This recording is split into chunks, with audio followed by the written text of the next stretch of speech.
everybody. Hello, first of all, and before starting, I'm kindly gonna let you know that we will mute all of you. Please do not take it personally, but both my colleague Georgia and Laura will make sure that you cannot turn on your microphone. But please use chat. Welcome to Coopacademy. Welcome to this first session open to the public. I'm super happy to see all of you here. Super happy to see so many new faces, but also some old ones that we already had the opportunity to collaborate in past activities. Welcome. I hope you'll enjoy as much as we enjoyed preparing this for you. But let's start a bit with the beginning. So my name is Andrea. I am one of the coordinators of Coopacademy. I'm definitely not the only one. As you already know, my colleague here, Laura, and both Georgia are with me. They are also the ones organizing with me together this amazing activity and making sure that this arrives to you. As you already know, Coopacademy is a capacity building activity or initiative organized under the framework partnership agreement that International Cooperative Alliance has with the European Union. To be a bit blunt, if you're on social media, on Facebook, on Twitter, and if you see the hashtag Cooperative with the globe, well, that is us. So not because I'm part of this program or part of Cooperative, but I can tell you that it's a super cool program formed by very amazing professionals from all around the 4 regional offices of ICA. And together we are working together, trying to reinforce cooperatives as key actors in international development. This will be a bit in a nutshell what is Cooperative and what is Coopacademy. And before going a bit to the boring part, which is like the housekeeping elements of this session, I will definitely like to bring a bit to your attention one small idea that came into our head with Coopacademy, which is the paid forward mechanism. I know that all of you already saw it through the different communications, probably in our websites and Twitter and Facebook. But what is paid forward mechanism? Well, it's a bit more of encouragement from our side for you to support or help in any kind of way your local co-ops, mainly taking into consideration the reality that we are facing nowadays. I know, and we all know, that help and support comes in so many different ways and shapes, and I know that some of you are already doing it, but I would like all of you to share with us and send us an email, for example, at coopacademy@ica.coop, and on how are you doing it, or how are you planning to do it, and what is in your mind, what do you think is needed to be done. That will be really cool, and maybe we'll start working on some social media campaign to see how we can actually promote a bit more cooperation and see how in these crazy times that we are facing nowadays, on how we can make sure that we get a bit more involved in our local co-op movement. Okay, so then let's go a bit to the boring part, which is like the housekeeping part of this meeting. First of all, and what I already said, please keep your microphone off. To be very honest, I don't think you can turn it on because my colleague Laura and Georgia, they're the police, so I'm sorry for you. But I think it's mainly in order to offer Sonja, our trainer, the time and the space necessary for her to deliver the training, and also to be like solidar with your other participants. Remember that this session is recorded, and we will definitely share it on our social media as well as our NICA YouTube channel. Please use the chat function. I encourage you not only to introduce yourself and express more, but if you have any kind of questions or any kind of doubts, my colleagues and myself, we are there to help you.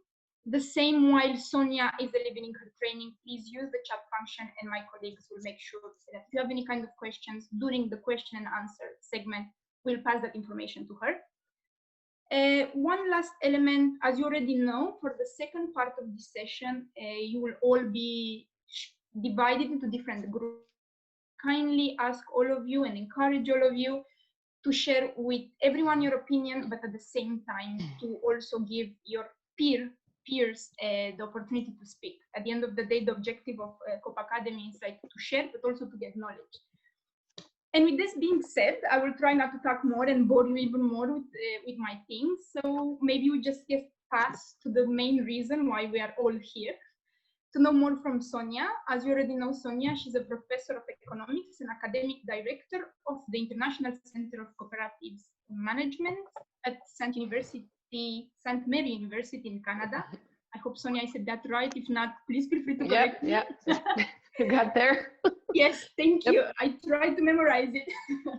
And she's also the chairperson for ICA Research Committee. So now, Sonja, please let us know how co-ops are contributing to the SDGs and the new economic paradigms. The whole floor is yours. Thank you so much. I just want to say that somebody I saw in the chat asking how long is the session. So maybe you can say 90 that as well. We will try our best to keep it 90 minutes. 90, but I'm talking for about 30, and then we will have your input for the rest of it. Okay, yes, I see the answer is there. Excellent. Okay, so I'm not going to be paying attention to chat. It's really great to be here. Thank you so much for inviting me to do this. I see this, and especially after I've seen some of you joining, I see this really as an exchange of thought about cooperatives, because many people have lived in this space and have been thinking about where cooperatives fit in, where they don't fit in, how can we move the agenda forward, and how can we move the movement forward, right, in these crazy times. So what I'm going to be presenting, and I'm going to share the screen momentarily, is I'll be talking about, well, actually, sorry, let me pull up the screen so I'm not distracted. Okay, let me pull the screen up. Sorry. This is not the one. All right, I think you can see this now. Yeah, we're good? Laura, team, can you see the screen all right? Yes, perfect. Okay, thank you. All right, so yeah, so as I said, many of you are experts in this, and I'm looking forward to the breakout rooms and what you will come up with after your conversations in those rooms. But it's an exchange of thinking about the new economic paradigms and the new economy. We clearly cannot continue to sustain the old one. So I just want to share with you our thoughts within, you know, the Samary's community at the center, because we teach this in our courses as well. So the thinking really came from, you know, my course on globalization, where we were talking about all the crises and all the problems with the economy, and then, you know, talking about how cooperatives fit in. But really, where we need to go is what can cooperatives do to actually change the paradigms and change and contribute to changing future thinking about the economy. So I'm just getting my timer started and off we go. All right, so we seem to, well, the consensus seems to be building that there is a need for a new dominant economic paradigm. The trickle-down economics, as this cartoon illustrates nicely, hasn't quite worked well, and it's been really the dominant way of thinking and a dominant paradigm since at least mid-20th century. So it's been dominating the economic thought and turned into policy since at least, well, most prominently Thatcher and Reagan era in very early 80s. And then with the fall of the Berlin Wall and the breakdown of socialism, it kind of took off. And actually, Fukuyama even claimed that that was the end of history. So after that end of history, we need a new one because clearly the system is creating horrible crises. So we all know that we are in the crisis of climate change, the financialization of the economy crisis, which was the 2008 financial crisis that hit us. Income inequality and poverty, this is why we have this movement around sustainable development goals. War and violence, need I say, health crisis, housing crisis, racism, exclusion, all of these things, social crises, right, are, you know, now, obviously, we live in our bubbles in this COVID pandemic crisis. So it's just one thing after another. It's kind of a perfect storm of crises, but it's no surprise really when you think how the economy has been structured over so many decades and how austerity mindsets and austerity budgets and the supply side economics has been dominating the spaces, right? The rapid pace of change in technology, of course, is speeding up the process, and we are seeing really the haves and have-nots quite clearly, especially in the last couple of decades. So some new directions is what I want us to talk about today. So what are those new directions? Where are we going? Where can we be going? And what works well with cooperatives? Where does the cooperative model really fit in well? So that's the conversation for today. So those new directions are definitely the Agenda 2030 with the Sustainable Development Goals, SDGs, where we are supposed to mobilize all actors. So this is governments, you know, the civil society, the private corporate sector, the private sector in the economy that is not necessarily, you know, publicly traded corporations, and then of course all of the social economy and other actors, as I mentioned, governments at all levels as well. So this is really the Agenda 2030 calls to action for transformative change. And we are seeing in one specific SDG even, but in general, partnerships for change that are really called for. So the question is, well, what kinds of partnerships make sense for what element in this picture? Can we partner with everybody? That's, again, a topic for conversation between us all. So some of these new economic paradigms that I want to highlight and have a conversation around are, well, first of all, sustainability. And I'm, again, new in the quotation, you know, in quotation marks, because they're not so new. They've been around. It's just that we've been derailed from those frameworks and conversations due to the dominance in policy and economics circles of the neoclassical and neoliberal thought. So these renewed attention to these is what we're seeing now. Sustainability as a concept, the circular economy, I want to mention a little bit and talk about. The social and solidarity economy and the economy for the common good. So those are the ones that I'll be mentioning. And as I said, the question, where do co-ops fit in? And can they serve as agents of socioeconomic transformation? So I hope you will help me answer that in the coming minutes. A little bit of the context. The world is getting the message, it seems. And we've seen the Business Roundtable in the United States redefining the purpose of a corporation, which is really quite a departure from what it used to be. It used to serve the shareholders. Now the statement is that it has to be, serving all Americans, but really stakeholder capitalism is what they're promoting, rather than shareholders. The World Economic Forum in Davos also produced a manifesto saying that the purpose of a company is to engage all stakeholders and shared and sustained value creation, right? So it's all stakeholders that really matter.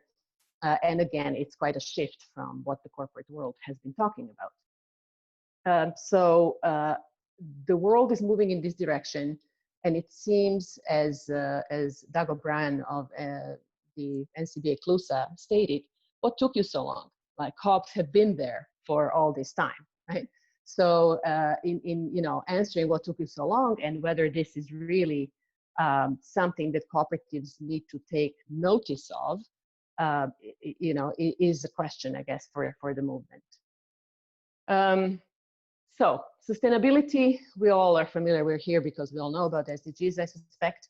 But sustainability as a concept is, since about the 70s, it came with increasing awareness of planetary boundaries, right, since about the 70s. This is about circular economy thinking. There was the cradle-to-cradle design, the closed-loop production processes, the industrial ecology, regenerative design. All of these concepts are nicely described in the history to the circular economy thinking in the Ellen MacArthur Foundation's site. So if you don't know much about it and would like to know more, I think that's really a great resource.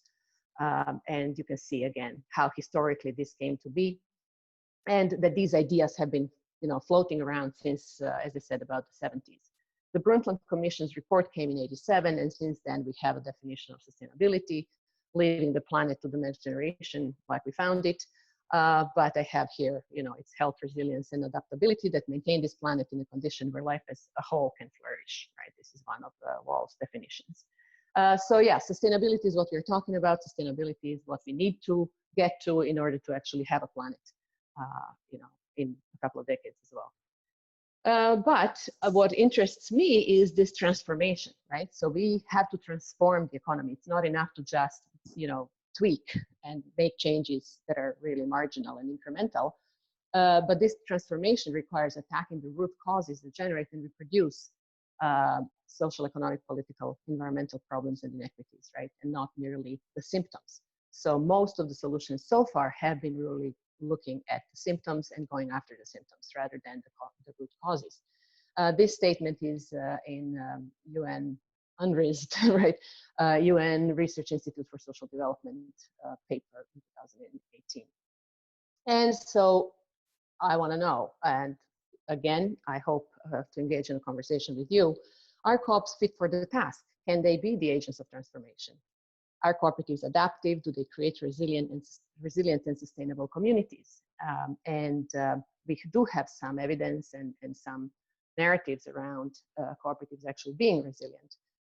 But are we fit for the task in changing the economic framework? It's something that needs to be addressed. So I'll start with this donut, Kate Rayworth's graphic, really, because the concepts have been debated and discussed before. Kate came up with this nice graphical representation of the donut.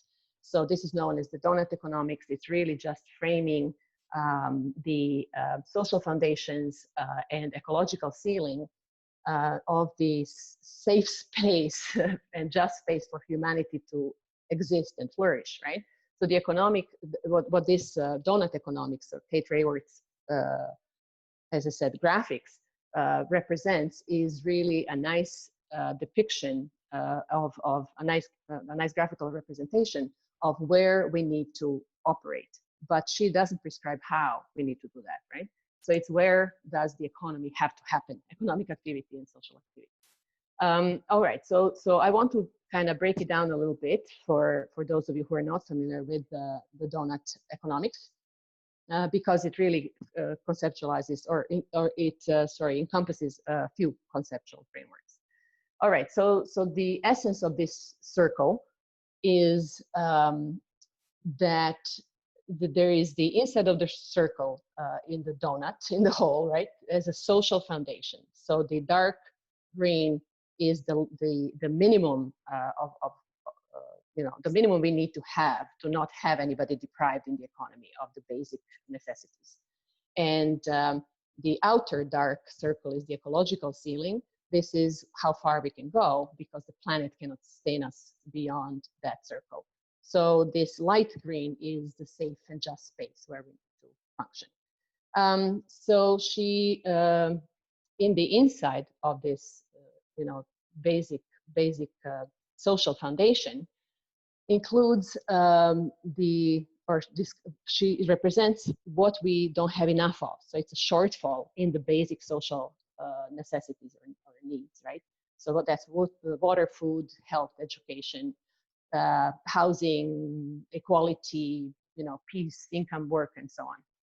And she is showing, using indicators to show where we do not, how far off we might be from the basic needs at the global level.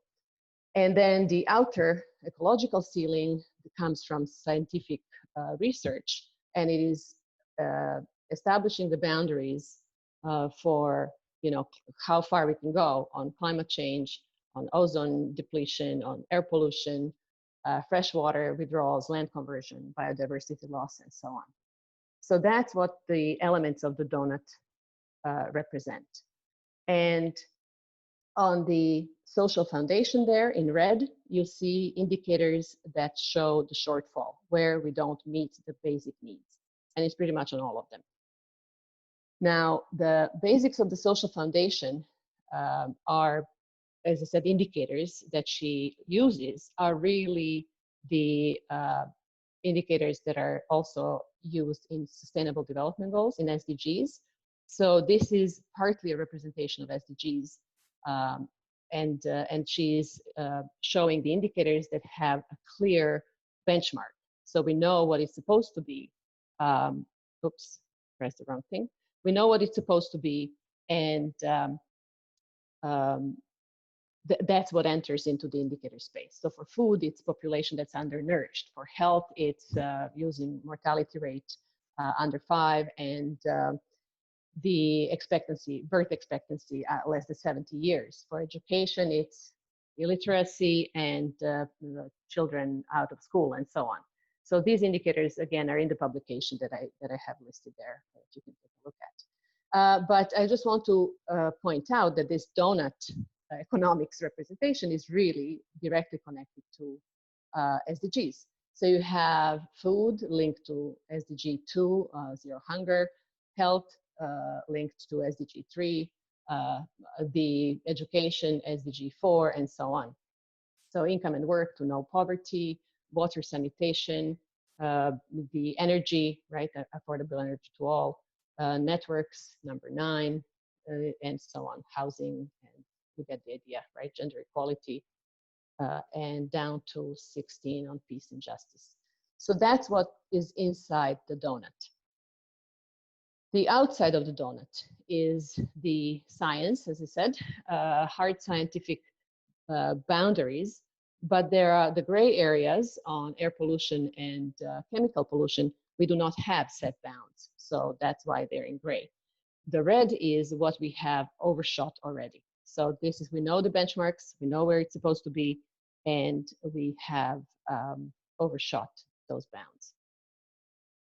I'm sorry. Okay. Right, so where we have overshot is on climate change, on loss of biodiversity, on land conversions, and the nitrogen loading.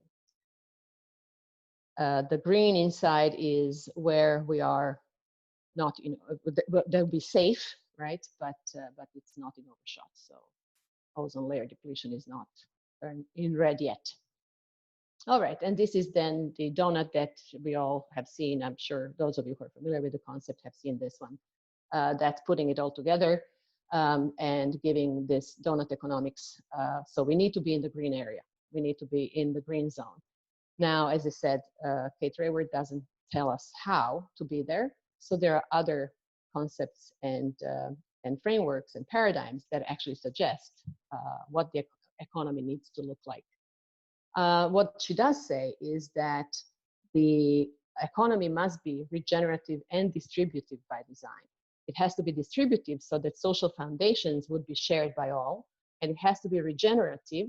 It's not enough to just be sustainable, right, to sustain the status quo, but we actually need to pull back those red zones, not only not allow that we get into the red and overshoot the planetary bounds, but also regenerate and make sure that we actually sustain a planet and you know, enlarge or the capacity or renew the capacity of the planetary bounds.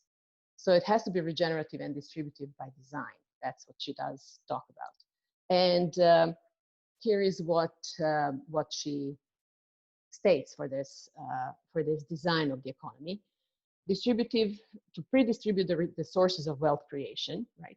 That's health, education, land and housing, so basic needs, energy, ideas, knowledge, right? And enterprise ownership.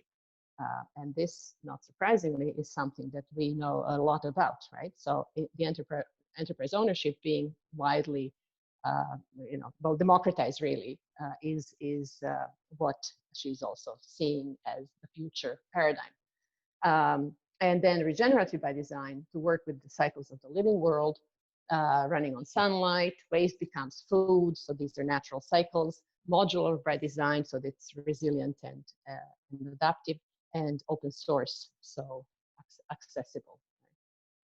But here is a little bit more on the, from Bill Reed at Regenesis Group.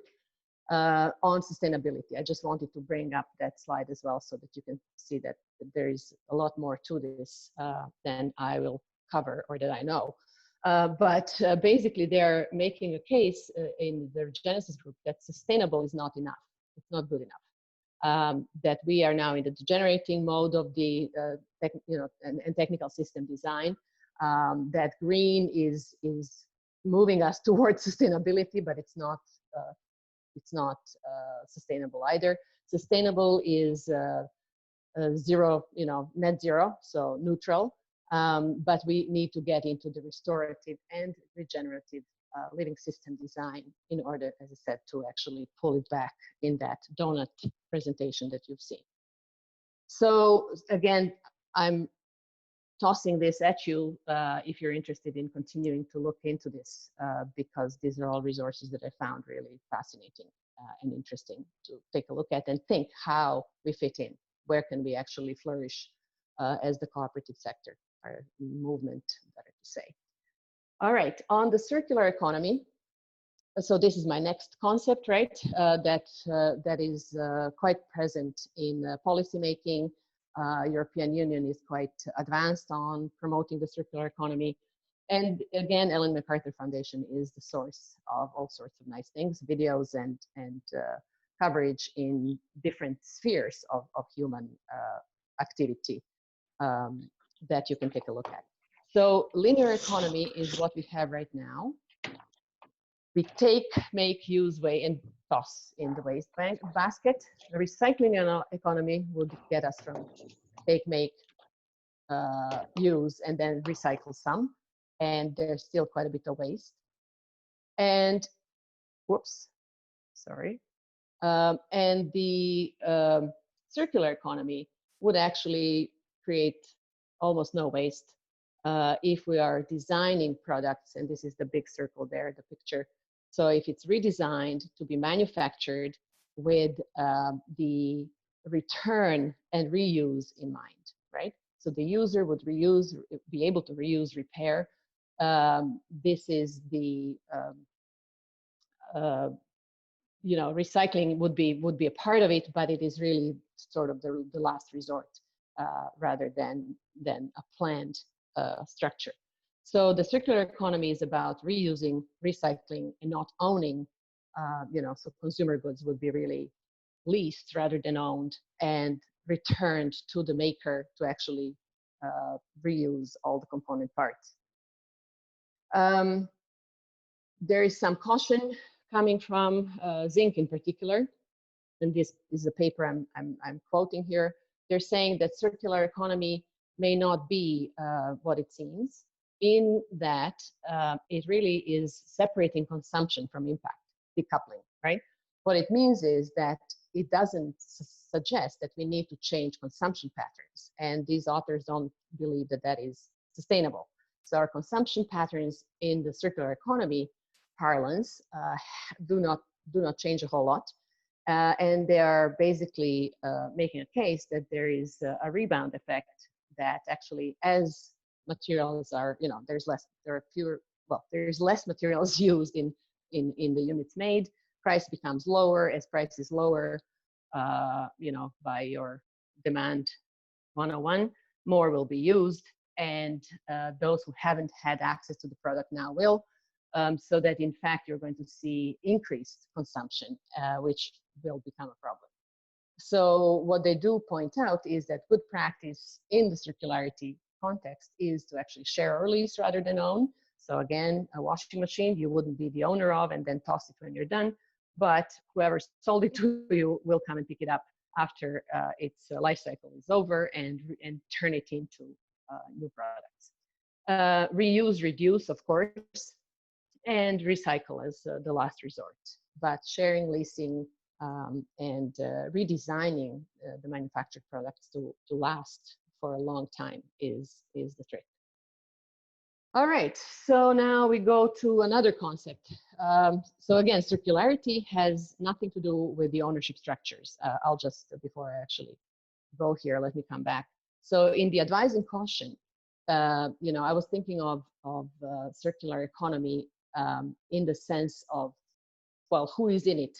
We all need to be in it. We all need to be, contributing. It's a good idea if it doesn't have this rebound effect that Zink is talking about.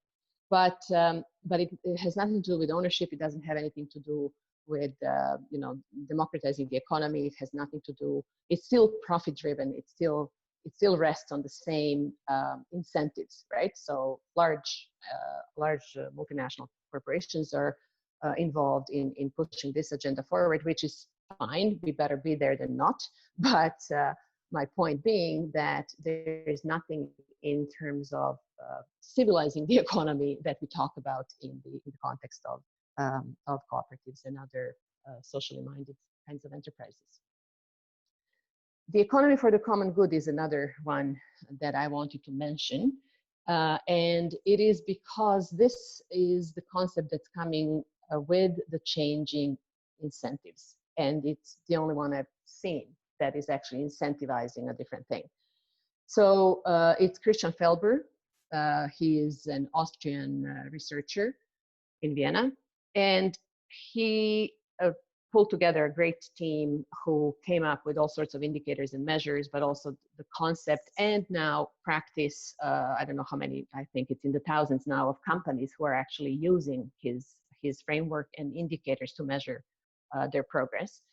The economy for the common good is about changing the reason why we engage in economic activities, right? So the primary goal and purpose of economic activity, Felber claims, ought to be good life for everyone on a healthy planet, right? So it's really well-being for all rather than wealth creation for, turns out, the few, of course.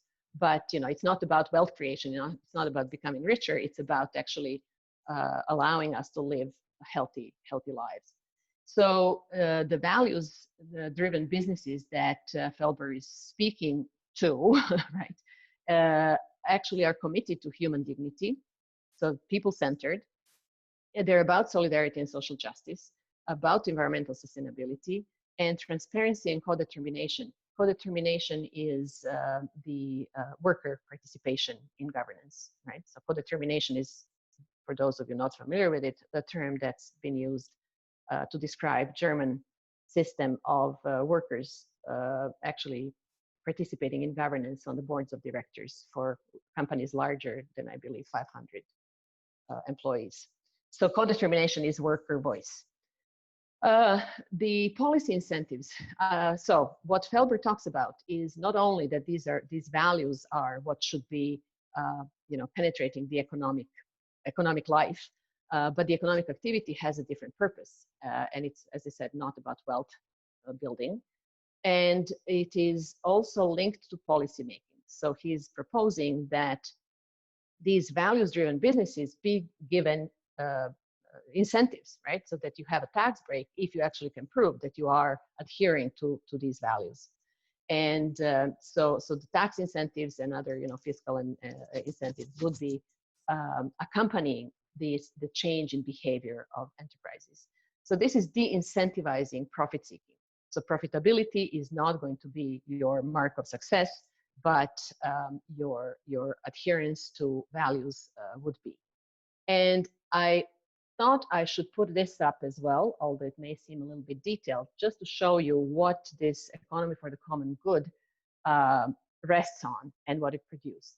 For those of you looking for indicators to show your activities or to measure your performance and activities, this may be a good resource. It's online, it's free, and there is a whole guidebook with a bunch of indicators that can tell you how to progress on these goals. And many of these goals actually, I find, fit nicely with cooperatives.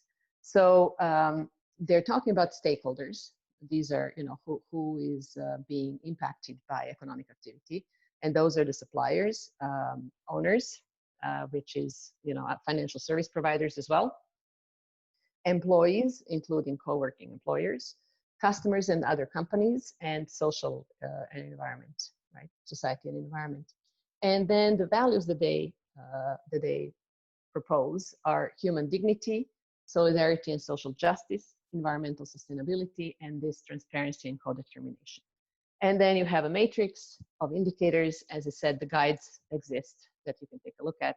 Some of these really apply, I believe, to any values-based business, including cooperatives. I'll just look at human dignity, right? Human dignity in the supply chain, ethical position in relation to financial resources, human dignity in the workplace and working environment, ethical consumer relations, and the purpose of the product that has to be ethical and sustainable. So, and then, as I said, you can go down the list.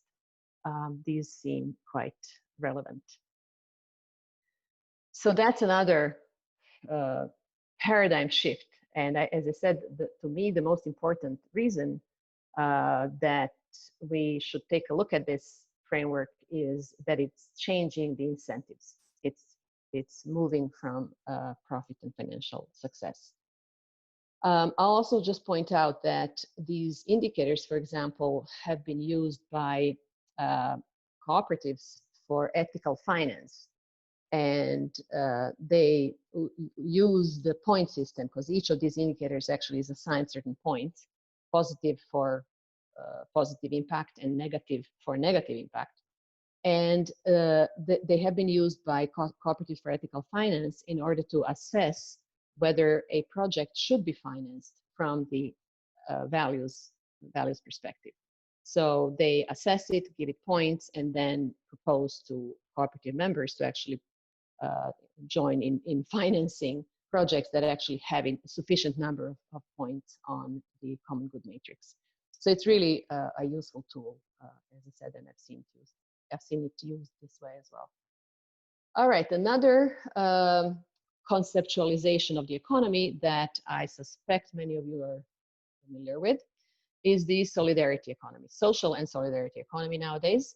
So while the social economy was used in the 70s and 80s as to cover, so social economy was including cooperatives, mutuals, and associations. That has been more and more merging with the solidarity economy, whose participants have really been about transformation and changing the system. So the social solidarity economy is about transformation. It pays attention to who owns and controls the enterprises and the purpose of the enterprise. That is clearly not about profit seeking, right? And so in this space, you have in every sphere of economic activity, production, exchange, consumption and use, surplus allocation, and ecological and cultural creation. In those spaces, you have different types of entities in the social and solidarity economy that are like-minded and collaborative, or like-minded, I should say. I don't know how collaborative they are. They are in some cases, they're not in others, but definitely like-minded in these spaces of economic activity. You will see that quite a few of these are in fact covering cooperatives as well. So in the production space, I'll just kind of take a look at that. In the production space, we have workers, cooperatives and collectives, but also employee stock ownership, not-for-profit collectives, self-employment, producer co-ops, and so on. And then we go through civil economy and up to the commons. All right, so we are now down to a summary of these concepts and paradigms that I wanted to discuss with you. And a word, of course, of caution on transformation. So are these transformative? To what extent are they transformative? Are we going to see a different economic system as a result, or a different way of communicating in economic transactions? So SDGs do have the goal to transform the economy, and that's spelled out. I think I'm pressing something here crazy. Okay, sorry. So the SDGs, again, have the goal to transform the economy. And GRI, the Global Reporting Initiative founder, Alan White, recently made a statement that we haven't been so successful with indicators pushing different behavior, because we need to really repurpose the enterprise. So those indicators we are using, the measures we are using to talk about sustainability of enterprises, enterprise needs to be repurposed, and we may be able to do that with the right kinds of indicators. That's been the conversation around GRI. But the question is, can you repurpose the enterprise where fundamentally it is still about maximizing profitability and return on investment to its shareholders? The very recent book I would strongly recommend, a follow-up on The Corporation, is The New Corporation, that talks about this new trend post Davos and stakeholder capitalism. The ways corporations have changed, he says, though real and significant, are not fundamental. So while they might care about social and environmental values, they care only to the point such caring might cut into profits. Then they stop caring. So it turns out that this social mindfulness and the environmental-minded enterprises, in fact, they're seeing cost cuts as a result. So it is profitable to go green. And there's nothing wrong with that. But just saying that, I think I agree with Joel Bacon in this statement, that fundamentally, if you're after profits, you have to balance how progressive you might be on social and environmental agenda. And so the question for us here is, what is the cooperative fundamental purpose? If cooperative fundamental purpose is not profit maximization, which we all, I'm sure, agree it's not, well, what is it then? And I summarize it in mitigating social and economic injustice by means of collective action, right? So it's not nice and neat as one-liner profit it would be, right, on the other side of the fence. But, this socioeconomic injustice creates unsustainable systems. And so what I'm saying is that the fundamental purpose of co-ops is quite transformative. Do all co-ops adhere to their nature and identity and the statement of cooperative identity? Well, we all know they don't. So this, I think, is the work for us. That, again, my opinion. SDGs are offering incremental changes.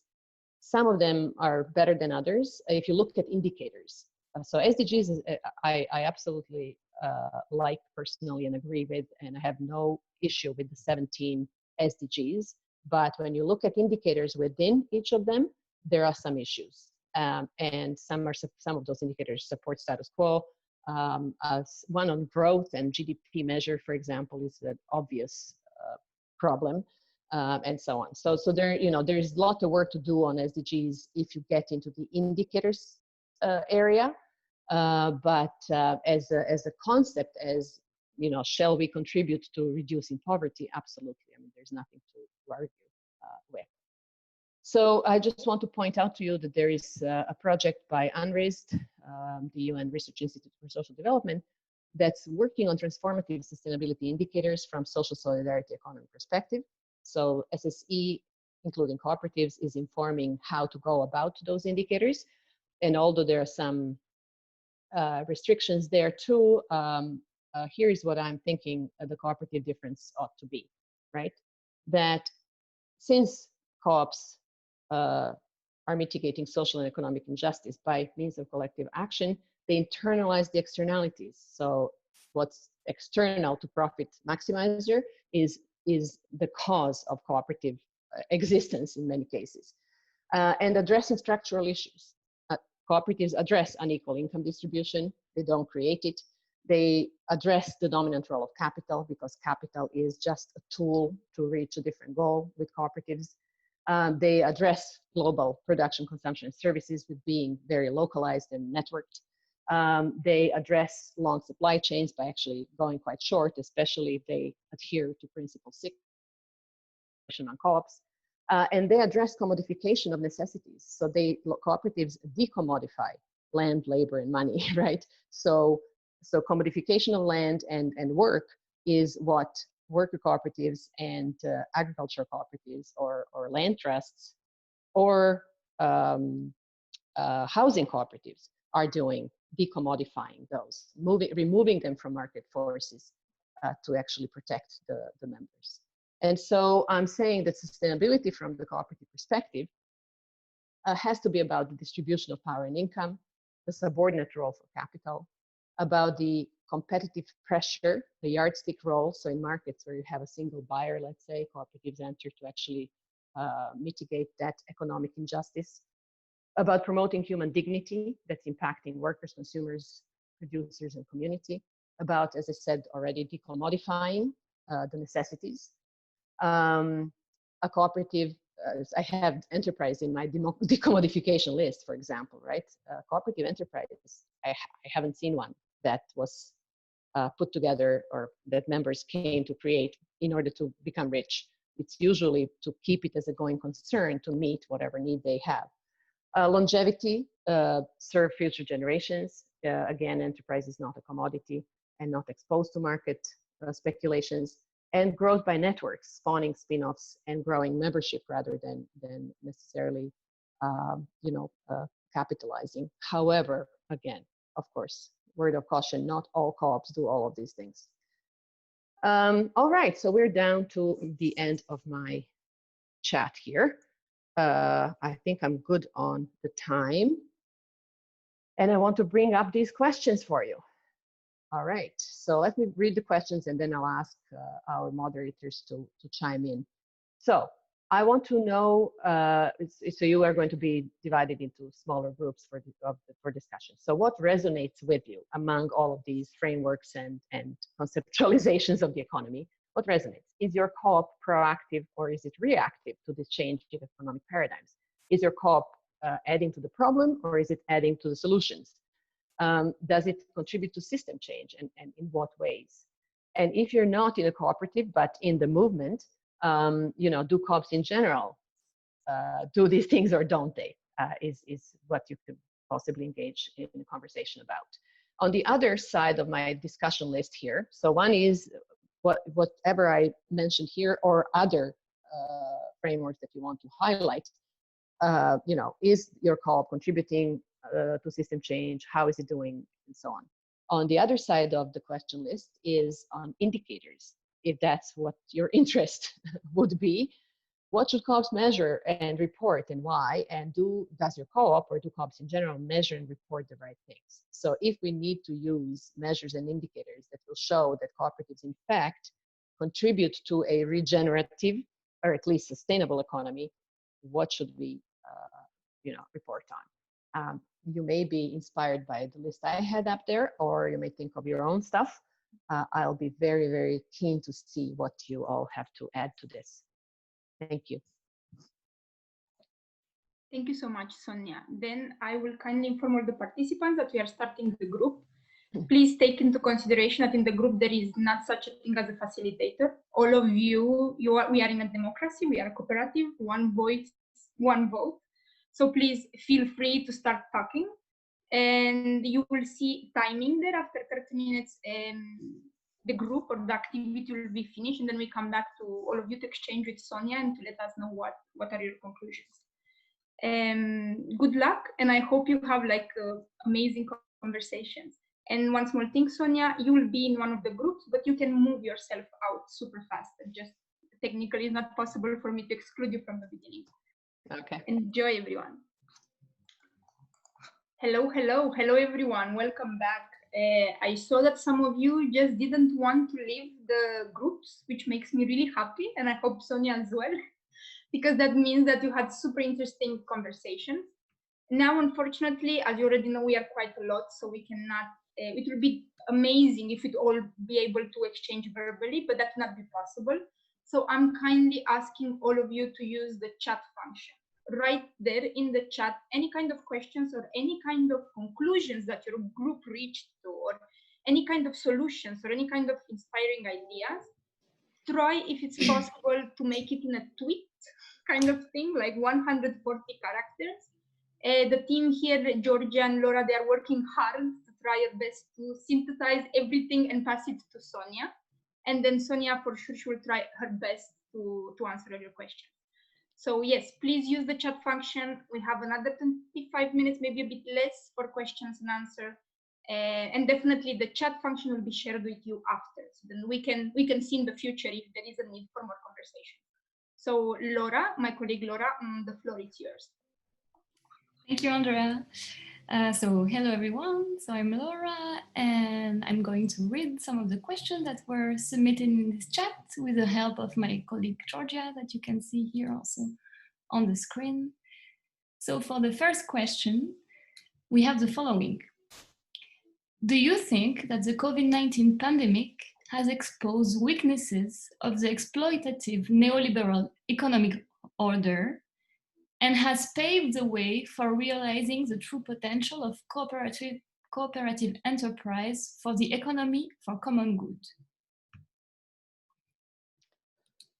Do I think it has exposed it? Yes, absolutely, it's exposed it. Whoever asked that, yeah, I'm sure is sharing that opinion. Yes, absolutely. I think this is, you know, I haven't given it enough thought, I guess. Yes, absolutely, it's giving us all in the social solidarity economy some space to react and respond and do things. And co-ops are already doing a lot in the healthcare sector, right? But I'm thinking that without really the public policy and without the government involvement, there isn't a whole lot cooperatives on their own could do, right?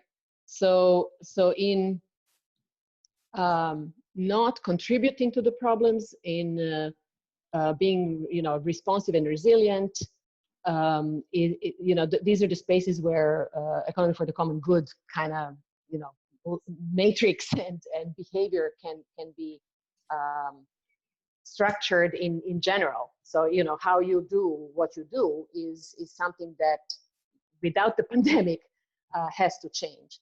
But with the pandemic, I'm just thinking how cooperatives adjusted to this now.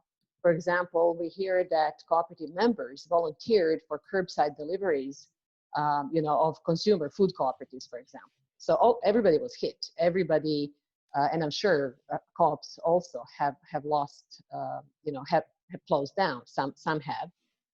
We've seen retail co-op, well, I'm in Canada, so that the biggest news item here is that our largest consumer cooperative actually is being sold to investors from the United States. You know, so the co-op sector has been hit because what can you do with the pandemic? But how you adjust, how you come back from it, I think will be different, and it is definitely going to be something that we are going to be exploring, examining, and learning from. So yes, I think we've seen the exposure of long neglect of the public spaces, or you know, the common spaces like healthcare, like education, and so on. We're still seeing it because kids are now in school with classrooms of 40 students. There's no capacity to actually have smaller classes, which is what public health officials are telling us. You know, that you have to have kids in school if they're back, spaced out, distancing, all that stuff, right? So we're seeing crises, I mean, in the healthcare, in the education, and so on. What can cooperatives do? Well, if they live in those spaces, as I said, they can do a lot, but on their own, I don't know. I really would love to think so, but I don't think so, quite frankly. So we need collaboration with regulators. We need collaboration with municipal and local governments. Yeah. But values have to prevail, that's the thing. So I think there is a consensus also out there that we need values-based economic activity rather than profit-based. Okay, thank you, Sonja. The next question that popped up is the following. So, cooperatives share internationally agreed principles and values, and our cooperative identity, for which we celebrated the 25 years. SDGs are a universal framework, but is there any relationship between our co-op identity and the SDG indicators? And could we somehow link our activities as co-ops to the contribution of SDGs? I think absolutely. I tried to capture that in the quick few slides at the end, where what I'm, you know, a cooperative identity starts from the values. The 7 principles don't cover enough, I would argue. Mondragon's 10 principles cover a little bit more, and especially in the social transformation arena. So still, I mean, you know, so it's starting from the values, cooperative values, and because of the cooperative values, as I said, the fundamental purpose of cooperative is totally different from the mainstream, you know, purpose of economic activity. So yes, there is a direct link between those values and solidarity-based economy and values-based economy, you know, and what SDGs are trying to accomplish. But this is what I hope you talked about in your groups. Is your cooperative actually able to, or is it willing to, or is the, you know, is the governance of your co-op taking you to a space where in fact you are paying attention to the global picture and beyond your members? So is it, you know, are you looking at stakeholders and not just your members in actually delivering whatever your cooperative is doing? So to me, yes, absolutely, direct connection between the two. Can you map it one-on-one? I don't think so, because again, we know the conversation about the Principle 7, where we really need to be clear on sustainability and the environment and so on, and the attempt to actually add a principle to specify that we need to care about the environment. So all these things, I think, are indicative of cooperative contribution to SDGs. To me, going back to values, is the self-help component is key, right? So it's really about enabling people on the ground who are being hit by different things to help themselves get out of their predicament. And that, to me, is one of the key aspects of cooperative model that we are not talking about enough. I don't know if I answered the question, but yeah, it's something that I hope we will be debating and discussing at the Congress at the end of 21, right? That's exactly the conversation we need to have. That's true. Okay, super. Next question, which is not really a question, but it's more two challenges and one proposal by one group. So the challenges are the lack of know-how on how to incorporate SDGs by cooperatives. And also another challenge, the different types of cooperatives that create a challenge related to that. And so there is a proposal from this group. It's to examine how the co-op principles relate to each specific SDGs, since the cooperative principles are closer to the heart of the cooperative enterprise.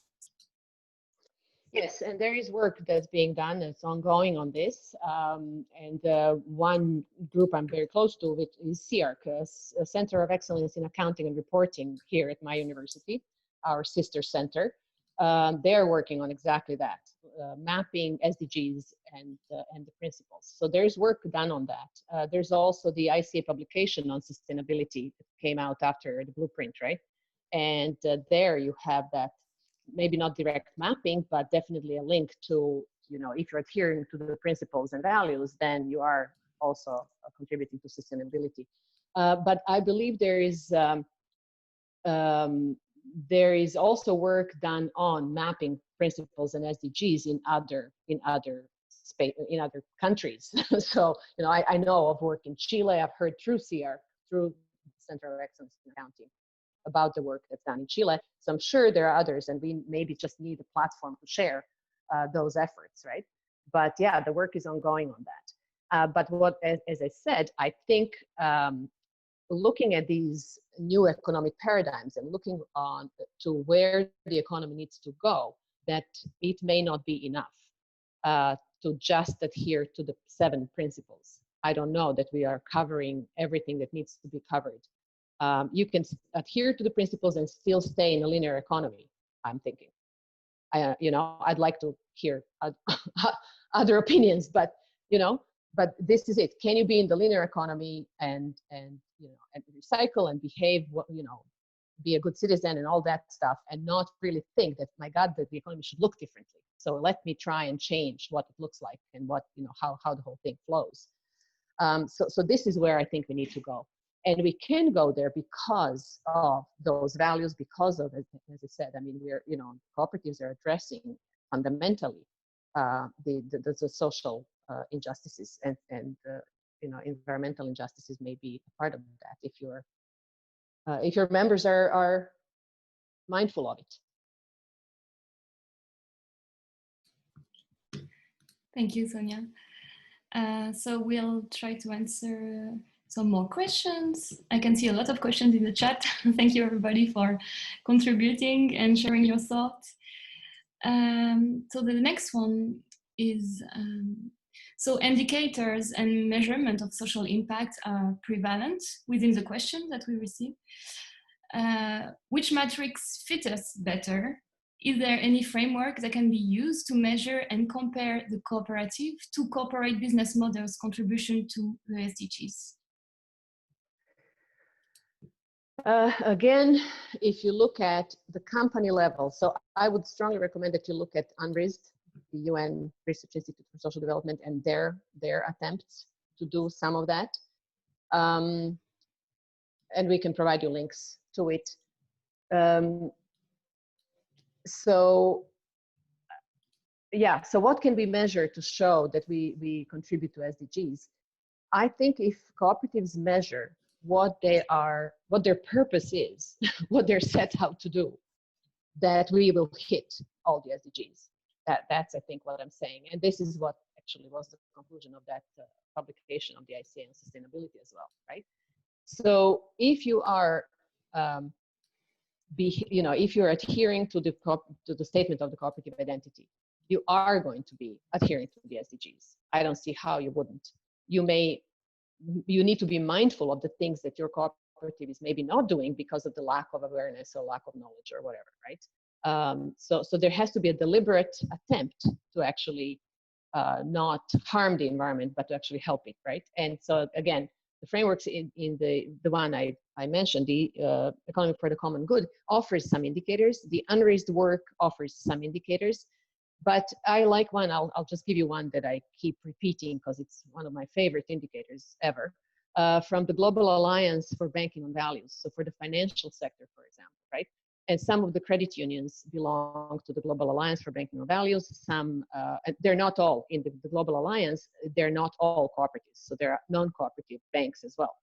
And what they measure is how much of their financial revenue, how much of their revenue comes from financing the real economy. And the real economy is not financial economy. So not investing, even if it's ethical, shares of ethical companies, that doesn't count as the real economy. So when you measure how much, ethical banks work in the real economy and finance the real economy, they are at 80% or close to it, and whereas comparative, mainstream banks are actually 40% or under. So there's a huge difference in actually contributing to your local economy and local development.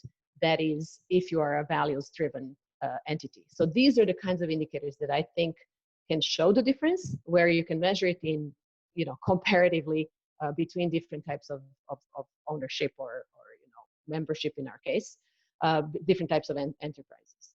And that to me has value, to show what is our fundamental purpose, which is not money. Thank you, Sonja. So we have another question which is very linked to this answer. But first, before we go on, I would just like to say that we have around 10 to 15 minutes left. So we'll try to answer as many questions as we can. But otherwise, if we cannot, we will try to also answer them through the ICA communication channels later on. So that question is the following. So that's a question that goes straight to the core of the existence for many companies. So it's about profits. So if it's not profitable, any entity would stop functioning. So the question from our colleague here is, instead of promoting and incentivizing profit, shouldn't the use of profit in community be promoted? The problem with profit, if you are an economist, you will know that you have to minimize your costs to get maximum profit. And in cost minimization, you actually are including all your inputs. And your inputs are the environment, the people, the workers, and so on. So it's always going to be in your interest to pay your labor force the least possible to get the most profit possible. So having the ex post, like this is what you know, philanthropists are doing, this is what the corporate sector is doing. If you're maximizing profit to then share it and spread it around, that's great. But how did you get to that profit is what we're talking about. And cooperatives are fundamentally doing it differently. So your workers in a worker co-op are not a cost. That's your people are, yeah, you have to pay for them. And yes, you have to be, you know, well, profitable. You have to have, you know, be a viable enterprise. Absolutely. You cannot forget the money because that's why you're in business. But getting profits and then after you've made money, you're distributing it is one way to do it. It's not good enough, is what I would argue if you're a cooperative. Okay, thank you, Sonja, for this answer. So in case some people need to leave this meeting, you can do so. We will keep ongoing with a few questions as much as we can. So one more question popping up. So the challenges that we experience show the way to transform cooperativism. But is there a political dimension to that, and how can it be addressed? Yeah, I'm sure there is a political dimension to it, and I'm guessing that on this call there are more people that can answer that question, especially if you're within the ICA. You know, I'm not an expert on the political dimension. I'm sure, well, there is. I mean, if you look at the country level, of course, there is a political dimension. There has to be a will. There has to be an understanding. But it's really about again the paradigm change, the mindset change, and our you know, if you're a promoter of the cooperative model and the cooperative economy, it's our communication of why cooperatives differ and how they need to be treated differently. And I'll come back to our example of Mountain Equipment Co-op that's now being, you know, the process is just now going on. So I don't know where we land. It's in the courts and members are up in arms about saving their cooperative, right? The law doesn't allow it. If you're protecting the enterprise from the bankruptcy law, members are not, they were not a part of decision making. So that is absolutely political policy, you know. So we need to change the laws. We need to allow co-ops to actually function the way they're supposed to and not be, you know, flattened by the talk of equaling the, you know, leveling the playing field and whatever. So yes, there is, you know, there is absolutely politics, there's diversity, cooperatives are diverse. Again, this crowd of the linked to the ICA regions will know very well that cooperatives are even understood differently in different parts of the world. So yeah, I think it's a very complex issue.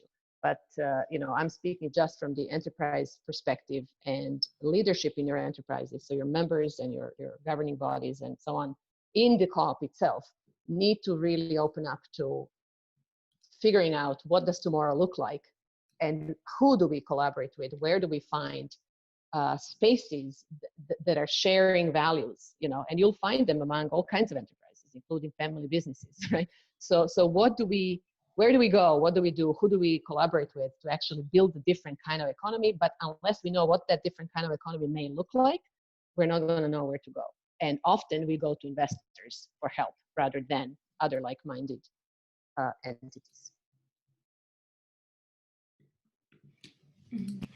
Thank you.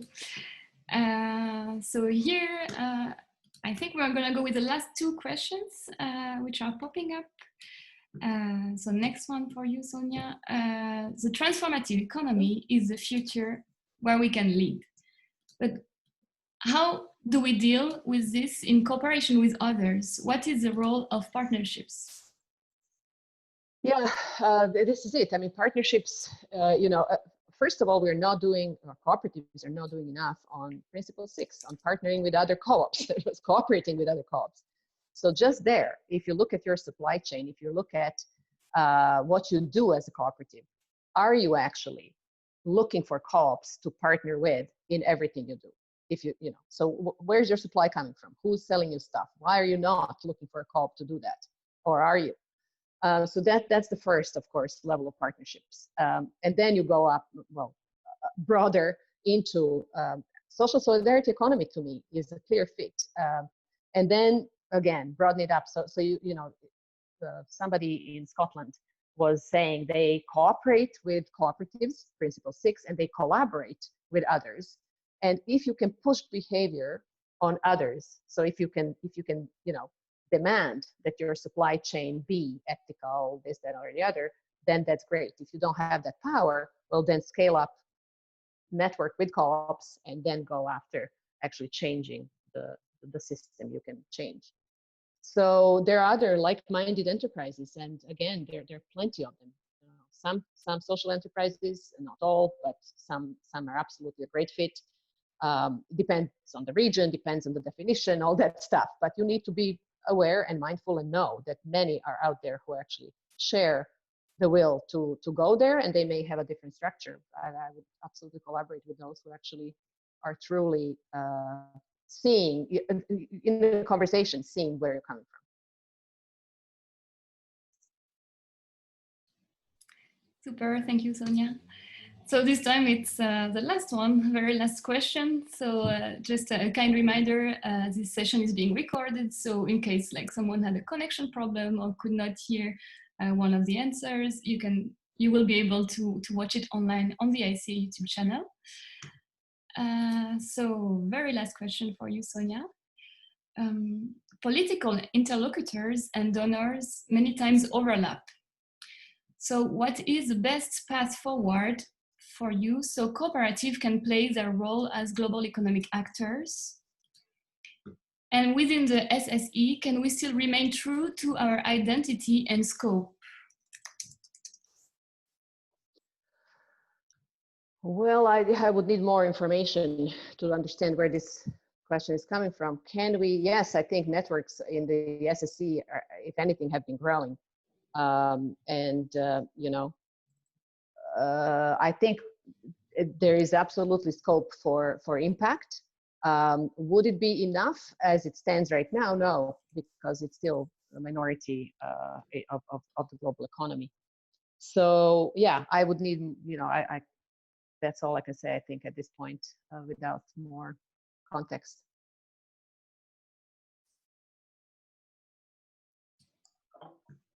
Okay, then I think pretty much this is all. I'm really sorry, you know, that we are already 10 minutes late, and I know, and I'm seeing the chat, and I know that my colleague Laura has tons of questions already written down, also with Georgia. Thank you so much, Sonja. Thank you to everyone. What we can do, definitely, I can share the chat with all the participants next week, and also with Sonja. So then if Sonja sees something interesting, or you see some, or some of you see something interesting, please do not hesitate to write me back. We can see if this is a super interesting topic. Maybe we can create something, maybe another session only with Q&As with Sonja, or maybe a Facebook group. We don't know. Yeah, but I wanted to say that if anybody wants to reach out to me, especially if you have good examples that we can showcase as cases, how to do this, please reach out and let me know. And we are all connected in the research world and education world, so that we can actually showcase those examples. So please reach out, let me know, and we'll talk about you. Super, Sonja. Then if you agree, maybe next week when we will send the recap to all the participants, I can also put them your email address. Yes, there. I put it in the chat as well, but absolutely, yeah. Perfect. Then I want to thank everyone for participating, and definitely for the 81 participants that they stayed the 15 minutes longer. Thank you so much. Thank you all.